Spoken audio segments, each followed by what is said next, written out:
Do you want to paint like Stinix Design, Dave Greco, Sarah Tepes, Sam Does Farts, and God forbid, Border Dante? Me too, honestly. Yeah, I can't really teach you how to do that, but I can teach you how to be like me. And by teach, I mean give you some sweet little nuggets of advice, because Art can often feel like a bit of a shot in the dark, but over these past few years, I've learned a few things that have really brought my art up to the next level in ways that I haven't really considered before. So jumping right into it, my first tip is color contrast. So if you take a second to look at these pieces, why in God's name are they so goddamn pretty? Of course, it's probably because the artists behind them have been training for probably decades, but the easiest thing for me to pick out is color contrast. So with all my years lurking on ArtTube, I've come to realize that we all love to demonize the color gray. Especially for beginners, one of the main tips I see is not to use desaturated colors. And at its core, I actually do think this is a fantastic tip, because I've also noticed that beginners love to be extremely shy with their value shading and saturation. But I do feel like this idea gets a bit internalized, and in the future when we have more of a grip on colors, it's hard to really comprehend that gray is not the enemy. And, of course, if you want a really bright saturated piece, you wouldn't really think of using gray to accentuate that. But the thing is, if everything's bright, nothing's bright. Nothing really sticks out in a sea of sameness. So even if you're going for something super saturated, colors only really pack a punch next to their opposites. There's also a such thing as hue contrast, which is the reason why complementary colors exist. Red and green are the farthest away from each other on the color wheel. That's why they work together so well. But that's a lesson for another day. So what I actually recommend is starting with like midtones at the most, and then working your way up on the saturation scale as you go brighter with your highlights. You really want to save those super bright, exciting colors for the emphasis of your piece, because that's where they truly shine. Alright, so moving on, my next tip is balancing soft and hard shadows. I know that we as artists can't have both. We have to lean towards one or the other. But the way someone balances their edges is probably one of the biggest indicators of skill when it comes to digital painting. Although there are stylistic choices to be made with every aspect of art, doing this correctly can really bring your paintings up so many levels. Now, usually people struggle with overblending, but for me, I was underblending for quite a long time. My art kind of looked like a raisin for a while, just super dried up, sharp, and not really fully dimensional. On top of that, my paintings took decades to finish. Since I wasn't blending, I had to define so many shapes that were completely unnecessary. And although a lot of people did appreciate the hyper detail of these paintings, I happen to not have a single desire to go back. Ideally, you wouldn't want one overpowering the other, because that's just not something that appears in reality. I'm sure there's a way to make it look good, but personally, I would avoid it, at least until you have a relatively strong grasp of the fundamentals. Learning how to correctly define 3D form should be one of your first priorities, because procrastinating style will not harm your art, while procrastinating fundamentals will destroy it. Digital painting is a merciless hobby. Alright, so moving on, my next tip is separating ambient occlusion and regular lighting. You know that subtle gradation that 3D models tend to have? That's called ambient occlusion. Essentially, it's the lighting an object would depict if it were equally lit by all sides. It plays a really important factor in your painting because it shows depth where shadows can't really reach. You see, because of the 3D nature of the reality that we live in, visible depth is nearly unavoidable outside of extreme situations. So before you shade, I strongly recommend taking an airbrush or any soft brush of that nature and lightly just define where your forms go back into space. Not necessarily according to any sort of lighting scenario, just kind of telling your viewer that, hey, this arm is a cylinder. And only then will you go in with your shadows that depend on whatever direction your lighting's coming from. People tend to do both at once without even knowing it. But in my experience, the second I started separating these two was the second that my forms became so much more convincing. I like to think about ambient occlusion as something that shows depth, where regular value shading is just making something coherent within an environment. So if you ever finish a piece and you step back to look at it and wonder why it's looking so goddamn flat, there's your answer. Alright, I won't even lie, this next one is pretty horrifying, but the good thing is, it's October, so I don't care. As artists, we're a bit lazy sometimes, in ways that don't even make any sense. We'll sit down for 8 hours at a time to paint, but taking 50 seconds to look up a reference is too much work, so we go on, knowing damn well that we know nothing about the pose that we're about to attempt. Things go wrong. Some things go right, but things go very wrong, and we're faced with the dilemma that every artist hates.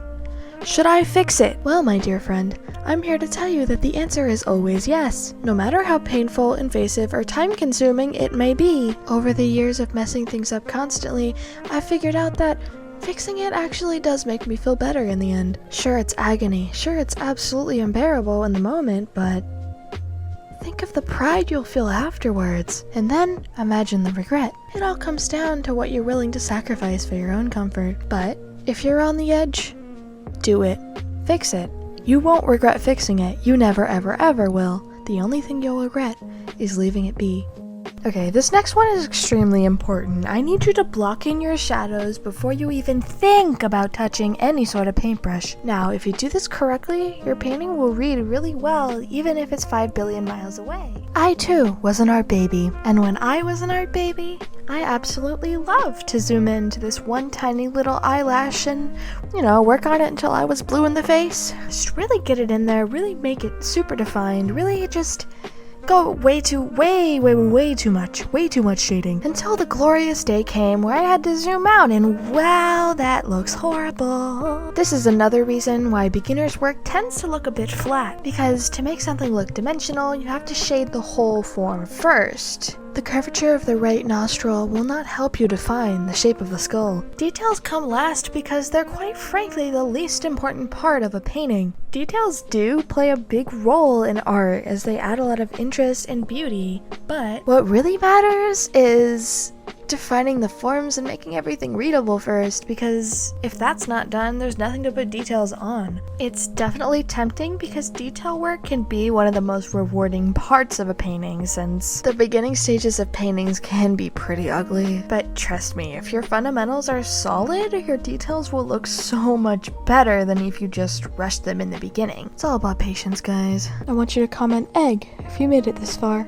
Thank you! 5 more, let's go. I actually learned this next one from this video by Cosmic Spectrum Art. It helped me out a ton, so I thought I'd include it here. The main idea I got from it was that if you refine your sketch and your line art before you start painting over it, even if that line art will disappear and the effort will seemingly be lost, it actually saves you a lot of time. In painting throughout the years, I've noticed that there's a lot of dilly-dallying involved, whether it was an incorrect perspective or just, job. After watching that video, I realized that maybe too much freedom is a bad thing. Having endless possibility for revisions and corrections really just made creating art an endless battle. Whereas if you just stick around for a little bit, put in a little bit more patience, refine your sketch, maybe even line it, God forbid, you'll create a base that won't need to be fixed in the future. And we all know that fixing a sketch is way easier than fixing a painting. So if you're looking for a bit of a faster process, or if you're in a time crunch, I recommend doing line art for your paintings.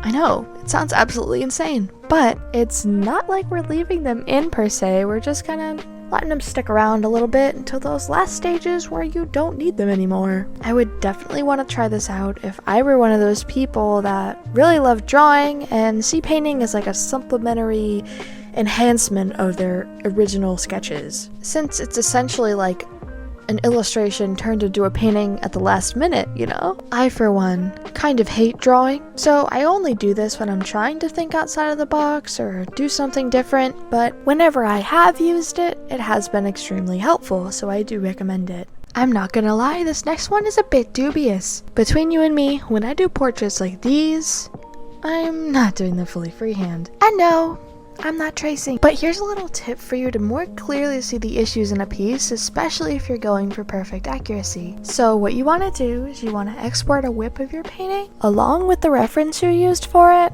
onto your phone. Now, when you open your camera roll and select one of the images, there should be little previews on the bottom, and what you can do is you can put your thumb in front of them, and you can drag left to right to flick between the two. If your image and your reference are right next to each other, you can just flick between them, and it's really easy to tell where you messed up. And the thing about doing this instead of actually overlaying the images is that all you do is you take note of what you messed up and then fix it manually after. I only really do this if I'm intending this portrait to be a study of some sort because, studies are supposed to be a learning opportunity.